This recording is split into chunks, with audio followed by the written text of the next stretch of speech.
Hello everyone! For today's vlog, ito naman po ay yung December 25 dahil tatakas kami sa mga namamasko. Charing! At yung pinuntahan naman namin dyan ay yung tinatawag nilang Little Baguio ng Infanta, Quezon. At ayan nga yung pinuntahan namin, yung KM90. At alam nyo ba na nagbaon kami dyan ng pagkain para hindi na kami bibili sa loob, o diba? Nung pumunta nga kami dito is umuulan at sobrang lamig. Para ka na rin talagang nakarating sa Baguio dito. Kaya naman sa mga pupunta dyan is magdala kayo ng jacket ha. At kung wala nga kayong baon na pagkain is meron sila ditong pwede nyong kainan. At kung may baon naman kayong pagkain is bawal siya ipasok sa loob. Ang entrance fee nga dito is 50 pesos at free naman ang kids below 3 years old. Sa 50 pesos is pwede nyo nang libutin ang buong KM90, magsawa kayo.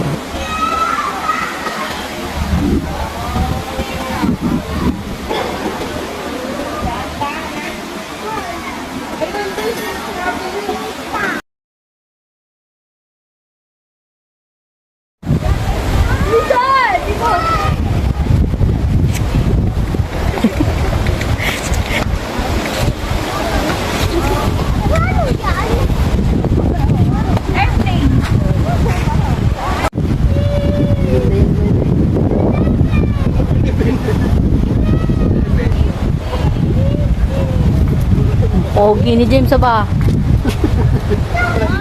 Wait lang, tingin mo dito, Ethan. Look mo lang here. Tayo doon, no? Wala palit kayo. Palit kayo. Baka! Palit kayo. Baba.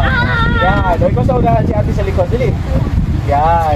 Malaglag din. Ayaw. I'm back at ayan, pauwi na kami dito. Kaunti lang yung videos ko kasi hindi talaga ako makapag-video ng marami kasi may makulit akong kasama at maulan din. Ang masasabi ko lang is napakaganda ng lugar at worth it yung ibabayad at kung tatanungin ako kung babalik pa ako, abay syempre naman no. Thank you for watching!